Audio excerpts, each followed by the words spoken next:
जंग में अलग होने वाले खानदान बरसों बाद मिलेंगे, हैरत अंगेज पेशकश क्यों की गई। जनूबी कोरिया ने 1950 से 1953 तक लड़ी गई कोरियन जंग के दौरान तकसीम होने वाले खानदानों को आपस में मिलाने के लिए शुमाली कोरिया को मुज़ाकरात की पेशकश कर दी।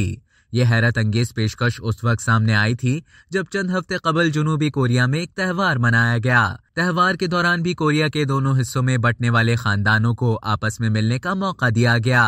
जनूबी कोरिया के यूनिफिकेशन मिनिस्टर दोनों मुल्कों के दरमियान मामलात की निगरानी करते हैं। उन्होंने कहा कि सेओल इन मुज़ाकरात को अमल में लाने के लिए प्योंगयांग की बताई गई तारीख, मकाम, एजेंडे और मुज़ाकरात के तरीक़ाकार को अहमियत देगा। एक वजीर ने कहा कि हम उम्मीद करते हैं कि दोनों ममालिक के जिम्मेदार ओहदेदारान जल्द ही मुलाकात करेंगे ताकि इंसानी हुकूक के मामलात पर बात की जा सके, जिसमें जुदा होने वाले खानदानों का मामला भी शामिल है। शुमाली और जनूबी कोरिया में बरसों से ये रिवायत है कि अहम त्यौहारों पर कोरिया जंग में अलग होने वाले खानदानों को आपस में मिलने का मौका दिया जाए। अब तक के लिए इतना ही। मजीद खबरों और न्यूज़ अपडेट्स के लिए डेली जंग के YouTube चैनल को सब्सक्राइब करें और फेसबुक के पेज को लाइक करना ना भूलें।